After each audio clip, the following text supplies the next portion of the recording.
आधार पर हम लोग आज पूरा प्रश्न पत्र डिस्कशन करेंगे। तो आप सभी लोग क्लास को लाइक कर दें और चैनल पर नए हो तो सब्सक्राइब करके बेल आइकन प्रेस जरूर कर लें, ताकि ऐसी ही आगे आने वाली क्लासों का नोटिफिकेशन आपको सबसे पहले मिले।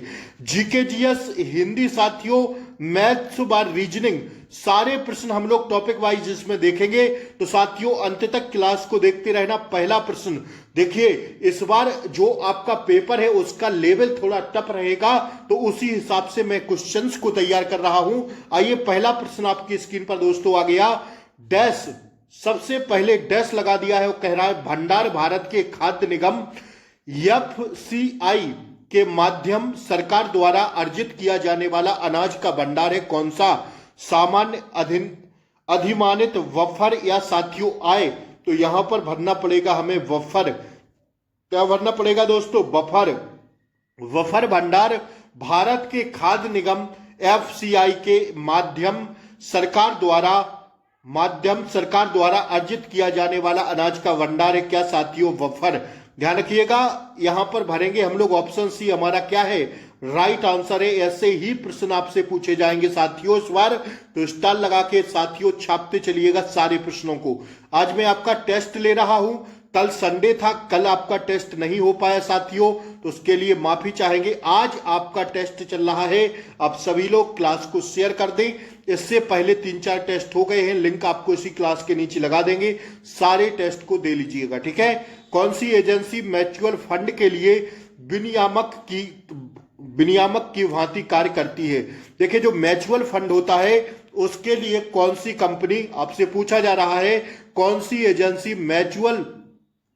म्यूचुअल फंड होता है उसके लिए विनियामक की तरह कार्य करती है या विनियामक की भांति कार्य करती है? तो वो है साथियों सेबी। कौन है भैया? सेबी है, स्टार लगा के छापिएगा। दूसरा हमारा क्या हो जाएगा? राइट आंसर हो जाएगा। तीसरा प्रश्न पर हम लोग बढ़ेंगे, देखेंगे चोलों के शिलालेख में जिन्होंने तमिलनाडु में शासन किया, निम्नलिखित में से किस कर का उल्लेख सबसे अधिक बार किया गया है? देखिए, चोलों के शिलालेख में जिन्होंने तमिलनाडु में शासन किया, ये सब हम लोग सब लोग जानते हैं। निम्नलिखित में से किस कर का उल्लेख सबसे अधिक बार किया गया? वेद्यम, कंदमे, थारी या मनाई? कौन से कर का? देखिए, यही है टफ प्रश्न और इन्हीं को हमें पढ़ना है साथियों। तो ऑप्शन ए, वेत्ती कर का उल्लेख सर्व अधिक बार किया गया। किसका? वेत्ती कर का उल्लेख सबसे ज्यादा बार किया गया। हिस्ट्री का लाजवाब प्रश्न था। आइए, चौथा प्रश्न हम लोग देखेंगे। किस राज्य को एक पार्टी द्वारा नियंत्रित किया जाता है जो अन्य पार्टियों को सत्ता के लिए प्रतिस्पर्धा करने की अनुमति नहीं देता है? कौन है साथियों? लोकतांत्रिक राज्य, साम्यवादी राज्य, कुलीन तांत्रिक राज्य या एक तांत्रिक राज्य?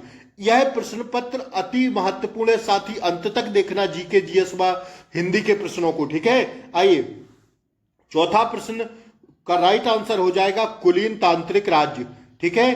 किस राज्य को एक पार्टी द्वारा नियंत्रित किया जाता है जो अन्य पार्टियों को सत्ता के लिए प्रतिस्पर्धा करने की अनुमति नहीं देता है? तो वो है साथियों कुलीन तांत्रिक राज्य, ठीक है। आइए, अगला प्रश्न हम लोग देखते हैं। पृथ्वी पर दिन तथा रात्रि चक्र किसके कारण होता है? ज्योग्राफी का बहुत ही शानदार प्रश्न, सीधा छपने वाला परीक्षा में प्रश्न। तो साथियों, पृथ्वी का घूर्णन, पृथ्वी पर दिन तथा रात्रि चक्र किसके कारण होता है? पृथ्वी के घूर्णन के कारण होता है, इस बात को ध्यान रखिएगा, ठीक है ना। आइए, पृथ्वी घूमती है ना, गोलाकार चक्कर लगाती है, उसी के कारण तो दिन व रात्रि होता है, ठीक है। आइए, विश्व विख्यात डोनबास कोयला किस देश में स्थित है? तो 6 का राइट आंसर हो जाएगा यूक्रेन में। कहां पर दोस्तों? यूक्रेन में। आइए, भारत के राज्यों और केंद्र शासित प्रदेशों को संविधान की किस अनुसूची में सूचीबद्ध किया गया है? हम सब लोग जानते हैं भारत के राज्यों तथा केंद्र शासित प्रदेशों को संविधान की किस अनुसूची में सूचीबद्ध किया गया है? अति महत्वपूर्ण प्रश्न है साथियों, पहली ही अनुसूची में। किसमें दोस्तों? पहली ही अनुसूची। हमारा क्या हो जाएगा दोस्तों? राइट आंसर हो जाएगा। आप सब लोग क्लास को लाइक कर दें और ज्यादा से ज्यादा शेयर कर दें। ज्यादा से ज्यादा आप लोग शेयर कर दीजिए क्लास को, ज्यादा से ज्यादा, ठीक है ना। ज्यादा से ज्यादा शेयर कर दीजिए अपने फ्रेंड्स, दोस्त, यार, रिलेटिव, जो भी साथियों इस बार क्या इस बार साथियों जो भी उत्तर प्रदेश पुलिस री एग्जाम की तैयारी कर रहे हैं तो उन तक ये क्लास पहुंचा दीजिए। बचे हुए 60 दिन में जी जान लगा दीजिए, क्योंकि साथियों 4 जून के बाद आपका ऐलान हो जाएगा परीक्षा का, फिर आपको कुछ पढ़ने को नहीं बचेगा। तो अभी जी जान लगा के पढ़ते रहिएगा, ठीक है। सभी इस बार वर्दी धारण करेंगे कि नहीं, एक बार बताइए कमेंट बॉक्स में जल्दी, ठीक है ना। और इसी हिसाब का इस बार पेपर आने वाला है। निम्नलिखित में से भारतीय महाविद्यालय अधिनियम 1904 के पारित होने के दौरान भारत के वायसराय कौन थे? तो 8 का स्टार लगा के छापिएगा, ऑप्शन डी हो जाएगा लॉर्ड कर्जन। इसमें इस क्लास में मैं सीधा आपको डिस्क्रिप्शन नहीं बताता हूं दोस्तों, यह हमारा टेस्ट होता है जो आप सभी के लिए फ्री ऑफ कॉस्ट रहता है। तो हमारी सारी क्लासें यूट्यूब पर फ्री रहती हैं, बस आपको चैनल को सब्सक्राइब करना है, बेल आइकन प्रेस कर देना है, क्लास को लाइक कर देना है, ताकि आपको क्लास का नोटिफिकेशन रेगुलर मिलता रहे, ठीक है ना। फिर आप कहते हैं सर क्लास नहीं मिल रही, क्लास नहीं मिल रही। भैया चैनल ही सब्सक्राइब नहीं किए हैं तो क्लास कहां से मिलेगी। वर्ष 1894 में नेटल कांग्रेस की स्थापना कहां हुई थी? तो इसका राइट आंसर होगा साथियों, अति महत्वपूर्ण प्रश्न है, नेटल कांग्रेस की स्थापना कहां हुई थी? तो 9 का जो हमारा हो जाएगा वो दोस्त ऑप्शन सी हो जाएगा, दक्षिण अफ्रीका में हुई थी, ठीक है ना।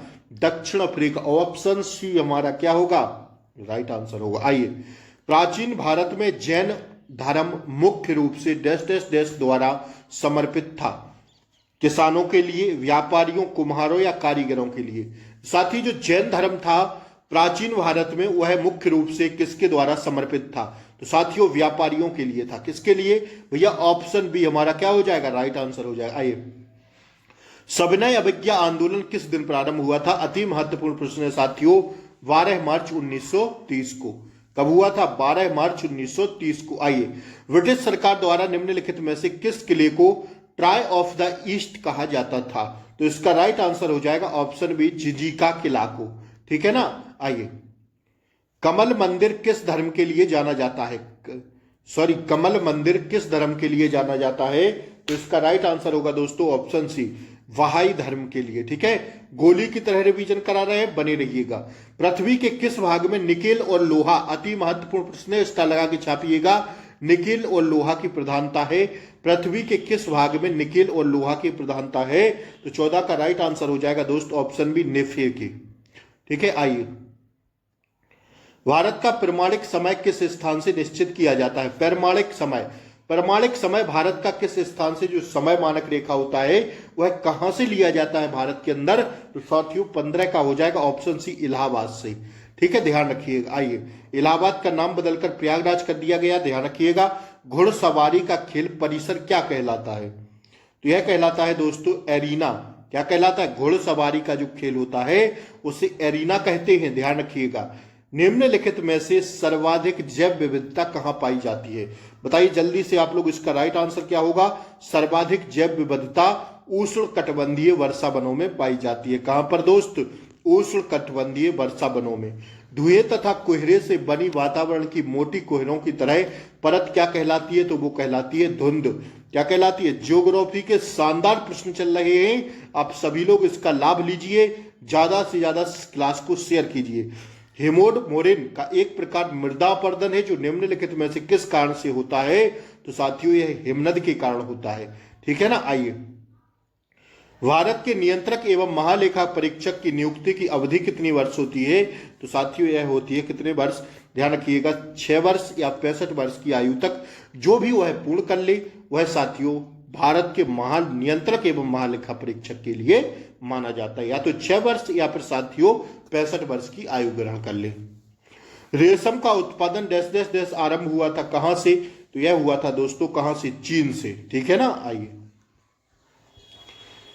कौन सी एग्रो प्रोसेसिंग क्लस्टर तथा कृषि समुद्री प्रसंस्करण के विकास के लिए एक नई केंद्रीय क्षेत्र की योजना है? साथियों वो योजना का नाम आपसे पूछा जा रहा है दोस्त, प्रधानमंत्री किसान संपदा योजना, ठीक है। ऑप्शन ए, स्केटिंग खेले जाने वाला स्थान को क्या कहा जाता है? जिसे जहां स्केटिंग खेलते हैं उसको क्या कहते हैं? तो उसको कहते हैं साथियों, क्या कहते हैं? ऑप्शन ए, रिंक कहते हैं, ठीक है ना। ठीक है, आइए इसमें भरिए क्या भरना है। सरकार दूसरों से बेहतर है, क्योंकि इसमें हमें अपनी गलती ठीक करने का अवसर भी मिलता है। किसमें? तो इसका लोकतांत्रिक, क्या भर देंगे? लोकतांत्रिक सरकार दूसरों से बेहतर है क्योंकि इसमें हमें अपनी गलती ठीक करने का अवसर मिलता है। किस सरकार में? लोकतांत्रिक सरकार में। ठीक है, ठीक है, बढ़े आगे। आइए, कैंप कैमरीन किस देश में स्थित है? कैंप कैमरीन है साथियों कहां पर? ध्यान रखिएगा, भारत में। भारत में ही है ना? बताइए आप लोग कहां पर है? पश्चिमी अंटार्कटिका के नीचे उस गहरे स्रोत का नाम क्या है जो नासा के अनुसार बर्फ के पिघलने के कारण बर्फ की चादर की नीचे झीलों तथा नदियों के निर्माण को समझाया है? उसे क्या कहते हैं? उसे कहते हैं मेंटल फ्लूम। ठीक है ना? आइए, 14वां संवैधानिक संशोधन 42वां संवैधानिक संशोधन को लघु संविधान के नाम से जानते हैं। किसके संविधान के? लघु संविधान के नाम से भी जाना जाता है 42वें संविधान संशोधन को। ठीक है, लघु संविधान के नाम से भी जानते हैं। आइए बढ़ते हम लोग आगे। निम्नलिखित में से कौन भारत में वित्तीय आपातकाल घोषित करता है? वित्तीय आपातकाल कौन घोषित करता है? तो दोस्तों हमारे राष्ट्रपति जी करते हैं। ठीक है, आइए। अलीगढ़ मुस्लिम विश्वविद्यालय के संस्थापक कौन थे? अति महत्वपूर्ण प्रश्न है, सर सैयद अहमद जी थे। ठीक है, आइए अगला प्रश्न देखिए। माई कंट्री माई लाइफ के द्वारा लिखी गई, किसके द्वारा लिखी गई? यह दोस्त ऑप्शन बी हो जाएगा, लाल कृष्ण आडवाणी के द्वारा लिखी गई। अति महत्वपूर्ण है, हर एक प्रश्न परीक्षा की खोपड़ी में छेद करने वाला है, आप लोग लिखते रहिएगा। निम्न में से उत्तर प्रदेश का कौन सा जनपद उत्तराखंड, हरियाणा तथा हिमाचल प्रदेश के साथ सीमा साझा करता है? कौन कौन से राज्य के साथ? उत्तराखंड के साथ, हरियाणा तथा हिमाचल प्रदेश के साथ सीमा साझा करता है। तो वो उत्तर प्रदेश का जिला है दोस्त सहारनपुर। ठीक है, उत्तर प्रदेश को पूर्व में किस नाम से जाना जाता था? तो हम सब लोग जानते हैं साथियों, से पूर्व में जानते थे किस नाम से? हम सब लोग जानते हैं, इसका राइट आंसर हो जाएगा यूनाइटेड प्रोविंस। ठीक है, प्रोविंस। आइए, उत्तर प्रदेश में 75% से 80% तक वर्षा किस मानसून से होती है? तो यह होती है साथियों किस मानसून से? बंगाल की खाड़ी का मानसून से। ठीक है ना? ऑप्शन बी हमारा 33 का क्या हो जाएगा? राइट आंसर हो जाएगा। आइए बढ़े हम लोग आगे, 34वां प्रश्न देखते हैं। शीत ऋतु में उत्तर प्रदेश के किस क्षेत्र का तापमान सबसे कम है? तो इसका राइट आंसर हो जाएगा तराई क्षेत्र का। ठीक है ना? ऑप्शन सी हमारा राइट आंसर हो जाएगा। आइए, निम्न में से किस मृदा में जीवाश्मों की अधिकता होती है? निम्न में से किस मृदा में जीवाश्मों की अधिकता होती है? तो 35 का राइट आंसर हो जाएगा ऑप्शन डी, खादर मृदा में। ठीक है ना? आइए, केंद्रीय गंगा प्राधिकरण की स्थापना कब हुई थी? तो इसका इस पर स्टार लगाइएगा, 1985 में हुई थी। कब हुई थी दोस्तों? 1985 में। ठीक है ना? उत्तर प्रदेश में किसान मित्र योजना कब की गई थी? कब शुरू की गई थी उत्तर प्रदेश में किसान मित्र योजना? तो यह की गई थी 18 जून 2001 से। ठीक है, आइए, पश्चिम में कौन सी नदी काफी हद तक उत्तर प्रदेश की सीमा निर्धारित करती है? तो इसका राइट आंसर हो जाएगा यमुना नदी। ठीक है, पश्चिम में साथियों क्या करती है? उत्तर प्रदेश की सीमा निर्धारित करती है। कौन सी नदी है वो साथियों? यमुना नदी है। कौन सी नदी है दोस्त? यमुना नदी। यहां पर हमारा जीके जीएस का टारगेट समाप्त हो जाता है। हम लोगों ने 38 प्रश्न जीके जीएस के देखे। अब देखिए हिंदी के प्रश्न। ठीक है, अब आप लोग जरा 38 में से पहले बता दीजिए कितना सही कर पाए, इसके बाद हम लोग हिंदी पर बढ़ते हैं, फिर रीजनिंग, फिर मैथ। ठीक है, बने रहिएगा। सही विकल्प चुनिए। देखिए हिंदी के थोड़ा मैंने टफ पेपर लिया है साथियों, जान समझ के, क्योंकि लेवल इस बार थोड़ा बढ़ेगा। महाकाव्य और खंड काव्य के समान लक्षण हैं किस शैली में? भाषा शैली, उत्थापन में, या साथियों तो इसका राइट आंसर हो जाएगा महाकाव्य और खंड काव्य के समान लक्षण है कथानक उत्थापन में। ठीक है, कहां पर? कथानक उत्थापन में। ऑप्शन ए हमारा क्या हो जाता? राइट आंसर उसका हो जाता। दूसरा प्रश्न देखिएगा, सही विकल्प चुनिए। भाषावाचक ध्वनि संकेत है कौन सी? तो जो भाषावाचक ध्वनि संकेत होती है वो होती है साथियों कौन सी? ऑप्शन डी होगा हमारा राइट आंसर। मनुष्य अपनी साथियों श्रवणेंद्रियों की सहायता से संकेतों का उच्चारण करता है। ऑप्शन डी हमारा दूसरे का क्या होगा, सॉरी, ऑप्शन सी होगा, मनुष्य अपनी वगेंद्रियों की सहायता से संकेतों का उच्चारण स्थान करता है। ऑप्शन सी हमारा दूसरे का राइट आंसर होगा। पहले का था डी, ठीक है, कथानक उत्पादन।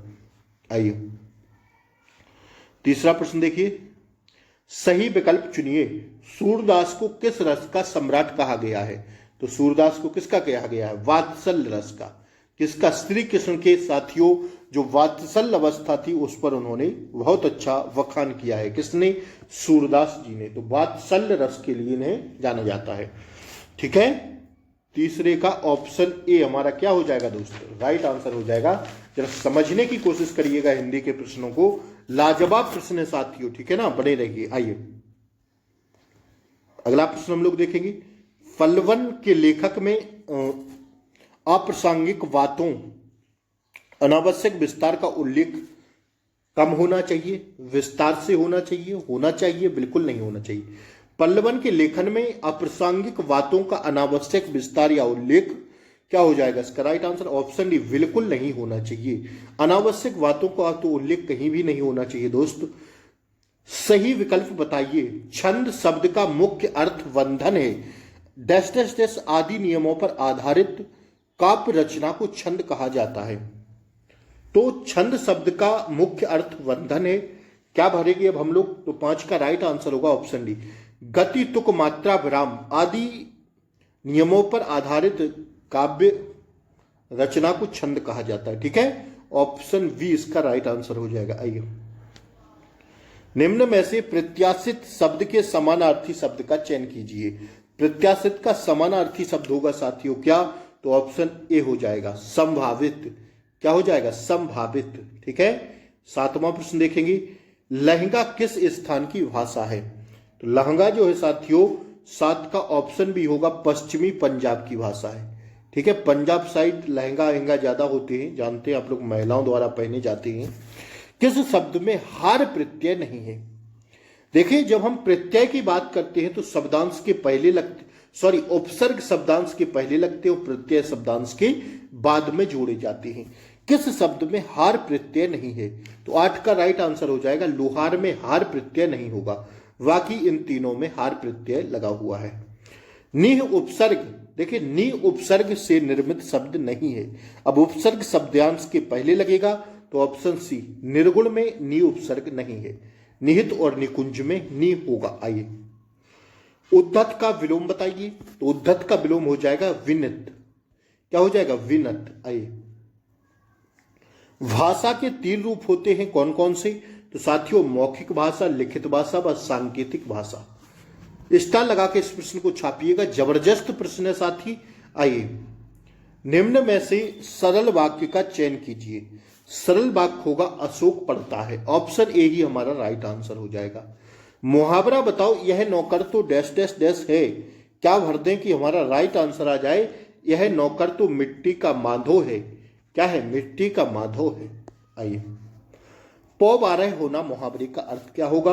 खूब लाभ होना। ठीक है ना, देखते चलिएगा, जल्दी जल्दी आपको रिवीजन करा रहे हैं। घन का शेर मुहावरे का अर्थ क्या होगा? घर का शेर, घर पर बल दिखाना।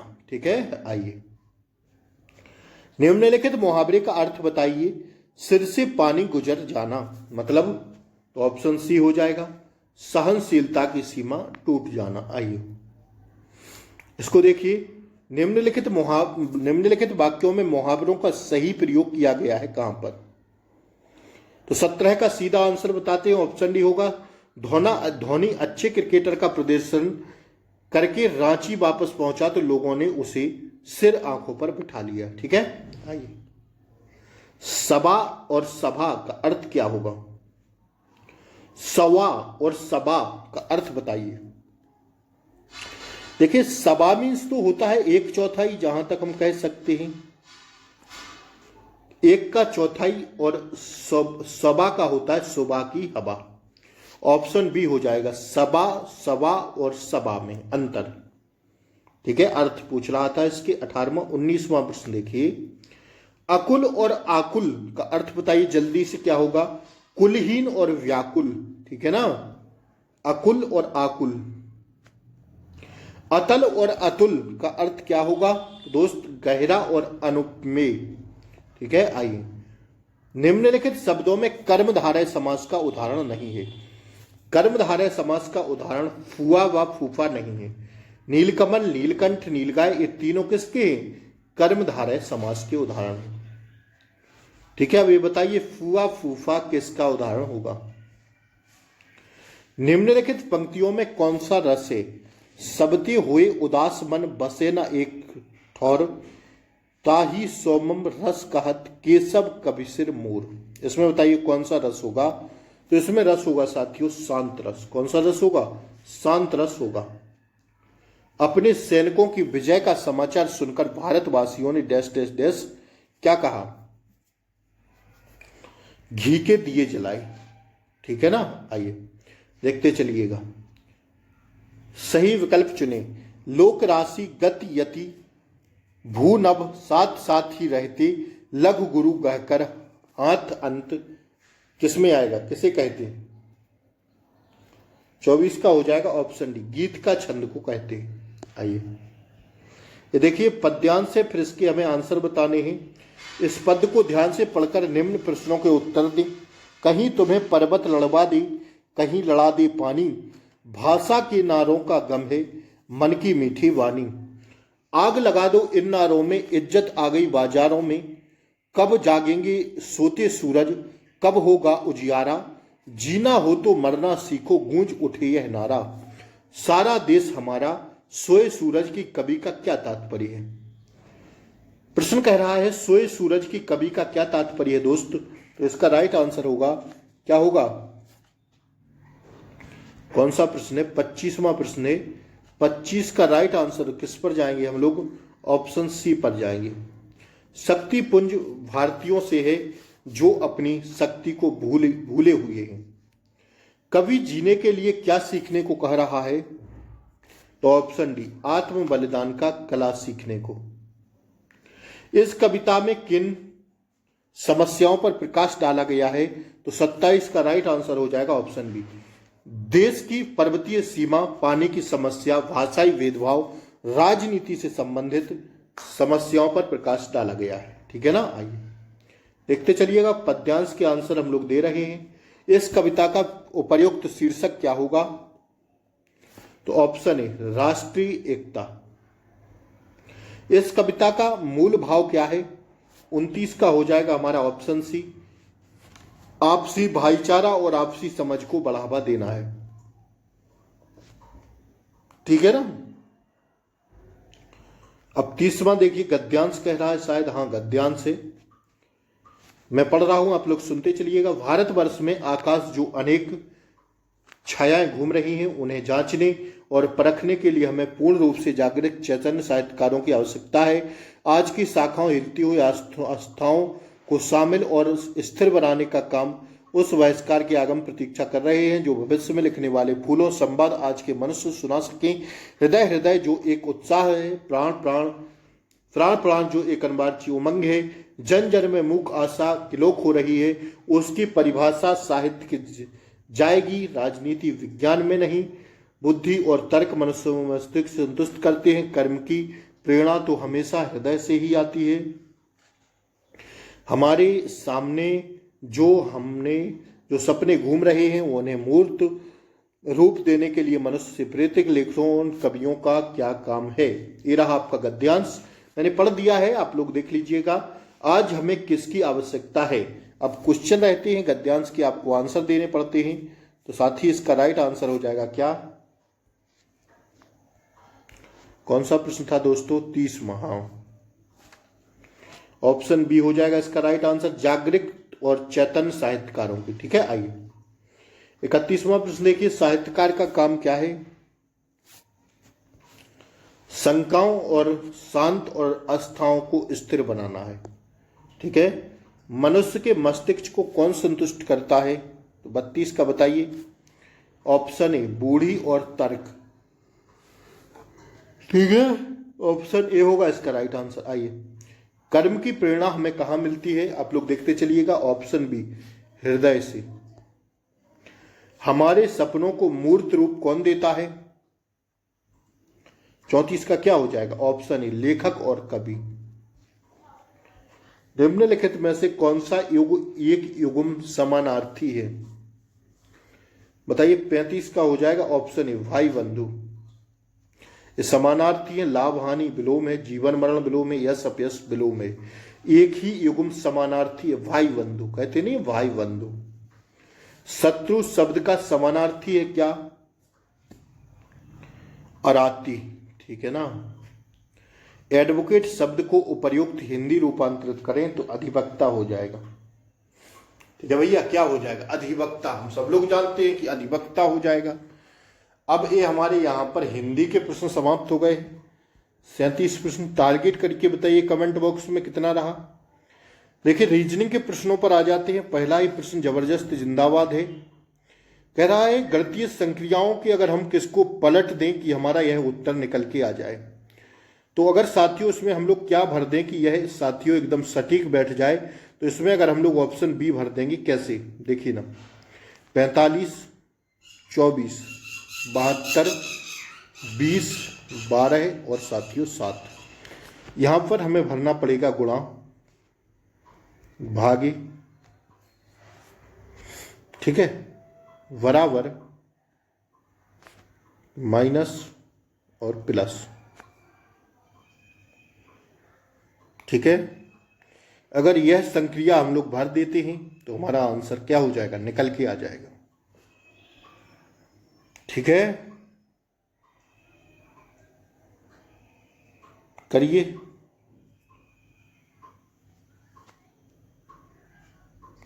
24 पंचे 120 हासिल लगाई 12 और 24 चौक 96 और 12 कितना होता है? 96 और 10 106 और 108 होगा। अब इसमें अगर भाग हम लोग 72 का करते हैं तो 72 का भाग दीजिए ना, कितनी बार जाएगा? 72 एकम 72, 6 बचेगा, 8 हो जाएगा, 2 बचेगा, 0 हो जाएगा। अब कितनी बार जाएगा?